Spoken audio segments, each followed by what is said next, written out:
MSc semester 3rd paper 3rd subject immunology and development biology.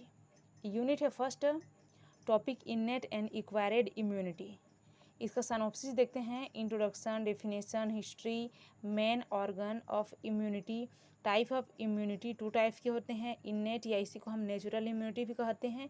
Second है acquired immunity, उसके बाद है conclusion reference.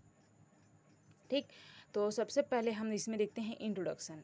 Immunity होता क्या है? इम्यूनिटी हमारे बॉडी को सभी तरह की डिजीज से लड़ने के लिए शक्ति प्रोवाइड या प्रदान करती है। इसे रोग प्रतिरोध क्षमता या प्रतिरक्षा भी कहते हैं। मजबूत इम्यूनिटी न केवल हमें शारीरिक समस्याओं से बचाती है बल्कि संक्रमणों से भी लड़ने में बहुत प्रभावी होती है। संक्रमण रोगों का निवारण करने की बॉडी की एनर्जी को इम्यूनिटी कहते हैं।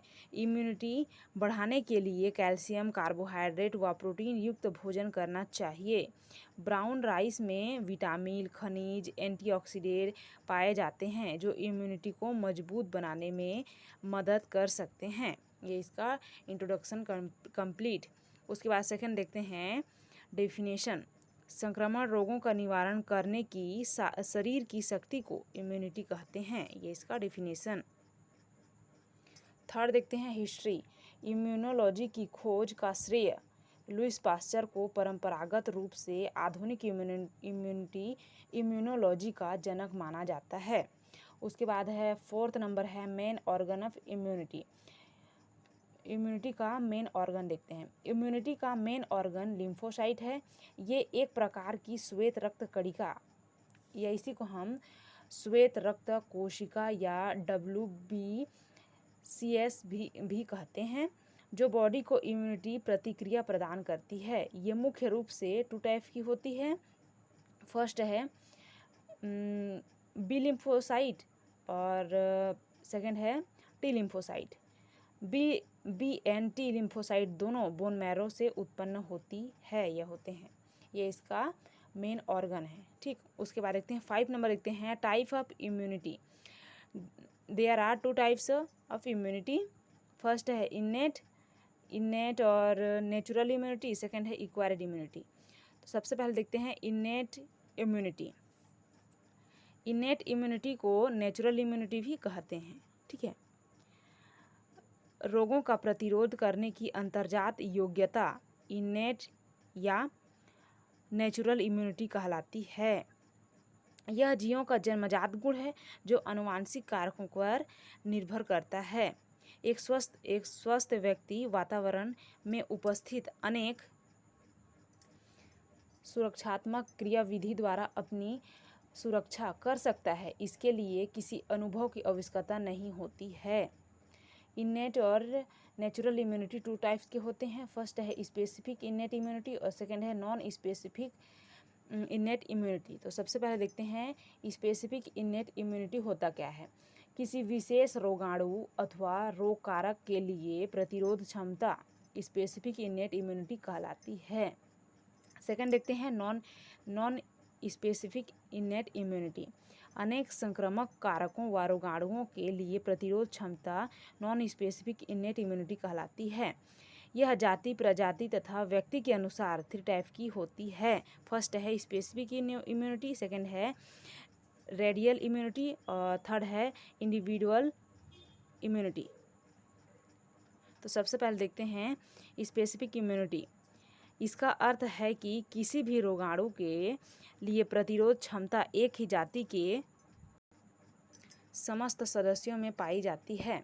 एग्जाम्पल के लिए लेते हैं सुअर में हैजा फैलाने वाले रोगाणु द्वारा मनुष्यों में हैजे का संक्रमण नहीं होता है और पौधों के रोगाणु मनुष्यों के संक्रमण उत्पन्न नहीं कर पाते।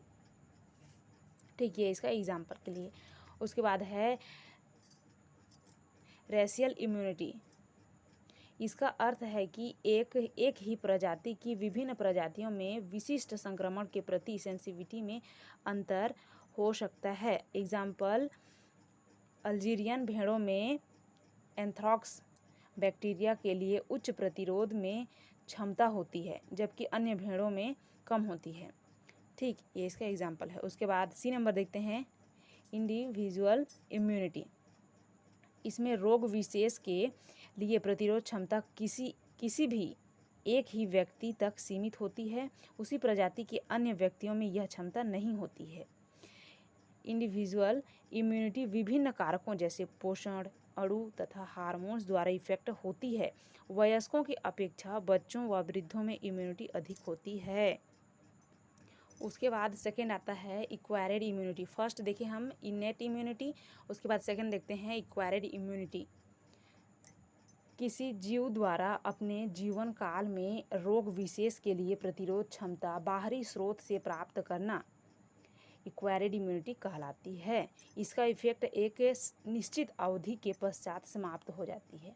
यह दो प्रकार के होते हैं। फर्स्ट है एक्टिव एक्वायर्ड इम्यूनिटी और सेकेंड है पैसिव एक्वायर्ड इम्यूनिटी। तो सबसे पहले हम देखते हैं एक्टिव एक्वायर्ड इम्यूनिटी। विशिष्ट एंटीजन को बॉडी में इंजेक्ट करने पर बॉडी का इम्यून सिस्टम एक्टिव होकर एंटीबॉडी और प्रतिरक्षात्मक रूप से एक्टिव सेल का उत्पादन करने लगता है, जो रोग विशेष के लिए प्रतिरोध क्षमता उत्पन्न करती है। एक्टिव एक्वायर्ड इम्यूनिटी का इफेक्ट लॉन्ग टाइम तक बना रहता है। यह दो प्रकार की होती है। फर्स्ट है नेचुरली एक्वायर्ड एक्टिव इम्यूनिटी और सेकेंड है आर्टिफिशियल एक्वायर्ड एक्टिव इम्यूनिटी। सबसे पहले देखते हैं हम नेचुरली एक्वायर्ड एक्टिव इम्यूनिटी। यह बीमारी के बाद उत्पन्न होती है, जैसे चेचक से पीड़ित व्यक्ति के लिम्फॉइड टिश्यू उपस्थित स्मृति कोशिकाएं रोग के स्वस्थ हो जाने के पश्चात भी कई वर्षों तक सक्रिय रहती है। दोबारा चेचक के एंटीजन के बॉडी में प्रवेश करते ही तुरंत एंटीबॉडी का निर्माण कर रोग से रक्षा करती है। उसके बाद बी नंबर देखते हैं आर्टिफिशियली एक्वायर्ड एक्टिव इम्यूनिटी। बाहरी स्रोत से एंटीजन या इम्यून फैक्टर जैसे वायरल वैक्सीन को बॉडी में इंजेक्ट करने पर उत्पन्न हुई immunity artificially acquired active immunity होती है। ठीक है। उसके बाद सेकंड देखते हैं पैसिव एक्वायर्ड इम्यूनिटी। एंटीबॉडी को बाहरी स्रोत से बॉडी में प्रविष्ट कराकर विशिष्ट रोग के लिए उत्पन्न की गई इम्यूनिटी पैसिव एक्वायर्ड इम्यूनिटी कहलाती है। फर्स्ट हम देखें एक्टिव एक्वायर्ड इम्यूनिटी और सेकेंड देख रहे हैं अभी पैसिव एक्वायर्ड इम्यूनिटी। ठीक, एंटीबॉडी ग्रहण करने वालों का इम्यून सिस्टम एक्टिव नहीं होता है, इसलिए इम्यूनिटी अस्थायी होती है। इसका इफेक्ट एंटीबॉडी के निष्क्रिय होने तक केवल कुछ दिनों या कुछ सप्ताह ही रहता है। यह भी टू टाइप्स के होते हैं। फर्स्ट है नेचुरली एक्वायर्ड पैसिव इम्यूनिटी और सेकेंड है आर्टिफिशियली एक्वायर्ड पैसिव इम्यूनिटी। तो फर्स्ट है नेचुरली एक्वायर्ड पैसिव इम्यूनिटी होता क्या है, ठीक, उसको देखते हैं। यह बिना किसी अभिप्राय के एंटीबॉडी के बाहरी स्रोत से बॉडी में प्रविष्ट होने के फलस्वरूप उत्पन्न होती है। इसको जन्मजात इम्यूनिटी भी कहा जाता है। ठीक, उसके बाद सेकंड देखते हैं आर्टिफिशियली एक्वायर्ड पैसिव इम्यूनिटी। यह किसी विशेष अभिप्राय से विशिष्ट एंटीबॉडी को बॉडी में प्रविष्ट कराने के फलस्वरूप उत्पन्न होती है। यह इम्यूनिटी अस्थायी होती है, केवल कुछ सप्ताह तक ही रहती है। उसके बाद देखते हैं 6 नंबर देखते हैं कंक्लूजन। ओवरऑल स्टडी से पता चलता है कि इम्यूनिटी हमारे बॉडी को मनी टाइप के डिजीज से लड़ने के लिए एनर्जी प्रोवाइड करती है और साथ ही साथ संक्रमण रोगों का निवारण करने में हमारे लिए एनर्जी प्रदान करती है। इम्यूनिटी टू टाइप के होते हैं। फर्स्ट है इनेट, सेकेंड है एक्वायर्ड इम्यूनिटी, जिसका स्टडी हमने उपर्युक्त में किया है। उसके बाद 7 नंबर देखते हैं रेफरेंस में है बाइनेट।